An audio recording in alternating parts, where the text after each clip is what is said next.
भगवान जीवेश्वर की जय। भगवान जीवेश्वर की जय। बोलो अंबा माता भवानी की जय। आज बिदरमध्ये तुमच्या सगळ्यांच्या प्रेमाचं प्रतीक म्हणून ही शाल, हा पुष्पहार, हे मेडल, या सगळ्या गोष्टी, याच्या पलीकडे तुमचं सगळ्यांचं प्रेम स्वीकारताना मी स्वतःला भाग्यवान मानतो।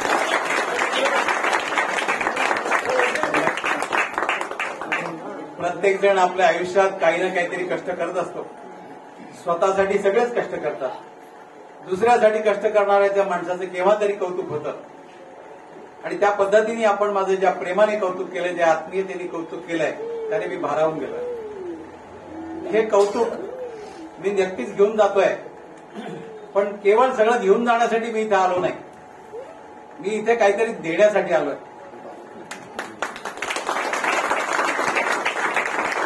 तर परमेश्वरांनी मला जे दिलंय किंवा माझ्या हातात ज्याचा अधिकार दिलाय, अशा गोष्टी मी वाटल्याच पाहिजेत, तरच त्या वाढतील, तरच त्या मोठ्या होतील, तरच त्या सर्वांपर्यंत पोहोचतील।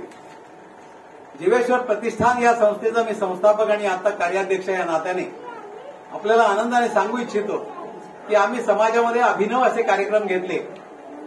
त्यातला पहिला असा एक कार्यक्रम होता की मराठी साहित्य संमेलन साळी समाजासाठी। संपूर्ण भारतामध्ये आपल्या मराठी भाषा बोलणारे लोक आहेत, कर्नाटकात आहे, आंध्रात आहे, तेलंगणात आहे, गुजरातमध्ये आहे, मध्य प्रदेशमध्ये आहे। त्यांचं मराठी लिखाण, काव्य असेल, लेख असेल, कथा असेल, त्याला कुठे स्थान मिळत नव्हते। ते व्यासपीठ आम्ही तयार केलंय आणि यावर्षी मी तुम्हाला देऊ शकतो ती अशी आनंदाची गोष्ट आहे की त्यातलं तिसरं साहित्य संमेलन आम्ही सोलापूरला घेतोय यावर्षी डिसेंबर महिन्यात।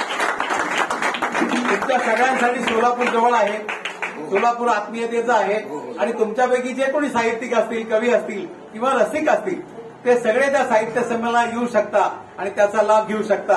ही एक गोष्ट प्रतिष्ठानतर्फे मी तुम्हाला या ठिकाणी द्यायला आलोय।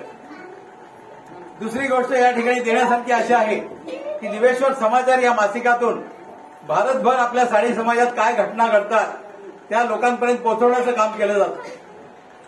या घटना कुठे कुठे घडतायत ते कळण्यासाठी आता नवीन योजना आम्ही केली आहे की कोणाची वर्गणी मागायची नाही, सर्वांना विनामूल्य फ्री पद्धतीने पीडीएफची फाईल किंवा आपण ज्याला काय डिजिटल कॉपी म्हणतो, ती डिजिटल कॉपी घरातल्या प्रत्येक स्मार्टफोनवर येण्याची सोय केलेली आहे। ते पण मी तुम्हाला या ठिकाणी ती डिजिटल फ्री सोय देण्यासाठी इकडे बॅनर लावलेला आहे। आपण त्याच्यावरती स्कॅन करून तो फॉर्म भरू शकता। आपल्या हातामध्ये असलेल्या मोबाईलमध्ये डिजिटलची कॉपी दर महिन्याला 12 तारखेला विनामूल्य येणार, ते पण मी द्यायला आलो। त्याशिवाय तिसरी गोष्ट आमच्या प्रतिष्ठानने अशी ठरवलेली आहे की यापूर्वी आम्ही महाराष्ट्रातल्या गुणवंत विद्यार्थ्यांचं कौतुक करत होतो, गुणवंत व्यक्तींचं कौतुक करत होतो। या वर्षीपासून आम्ही महाराष्ट्राच्या बाहेर जायचं ठरवलेलं आहे। त्यामुळे कर्नाटकामधल्या, बिदरमधल्या जे काही चांगले कलाकार आहेत, आता या ठिकाणी तुम्ही सत्कार केलेला आहे, अशा व्यक्तींना देखील आम्ही या ठिकाणी पुढे जाऊन सत्कार करणार आहोत। आमचं वार्षिक सर्वसाधारण सभा ऑक्टोबर महिन्यात असते, त्यावेळेला आम्हाला ती संधी मिळावी अशी अपेक्षा आहे, ते पण मी द्यायला आलेलो आहे। त्याशिवाय सगळ्यात महत्वाची गोष्ट म्हणजे मी एक साधारण व्यक्ती आहे, साधारण घरातून पुढे आलेलो आहे। सर्वांचं प्रेम घेऊन, सर्वांच्या सहकार्याने हे काही काम जे चालू आहे ते सर्वांच्या सहकार्याने चालू आहे। निमित्त म्हणून मी उभा आहे। जसं एखादी रेल्वे गाडी चालते, त्या रेल्वे गाडीचा ड्रायव्हर असतो, त्याच्या हातात सगळं ते काय म्हणतात त्याला नियंत्रण असतो, पण ती गाडी त्याची नसते, त्या गाडी चालवण्याचं काम तो फक्त नोकर म्हणून करतो। तसं मी या ठिकाणी सेवक म्हणून या संस्थेचं काम करतोय। तुम्हा सगळ्यांना काय सेवा लागणार आहे प्रतिष्ठानकडून तुम्ही केव्हाही मला सांगू शकता आणि सेवक म्हणून मला हात मारून बोलवू शकता, हे अभिवचन देखील मी द्यायला आलेलो आहे। आपलं प्रेम माझ्यावर व्यक्तिशः आपण सादर केलं, व्यक्त केलं, त्याबद्दल मी पुन्हा एकदा आपला आभारी आहे। अंबा मातेच्या आशीर्वादाने, भगवान जीवेश्वरांच्या आशीर्वादाने माझ्या हातात आलेलं समाजसेवेचं काम असं पुढे चालू राहो ही त्यांच्याकडे मी प्रार्थना करतो। तुम्हा सर्वांना पुन्हा एकदा धन्यवाद देतो आणि संयोजकांचे आभार मानतो। जय जीवेश्वर, जय अंबा माता।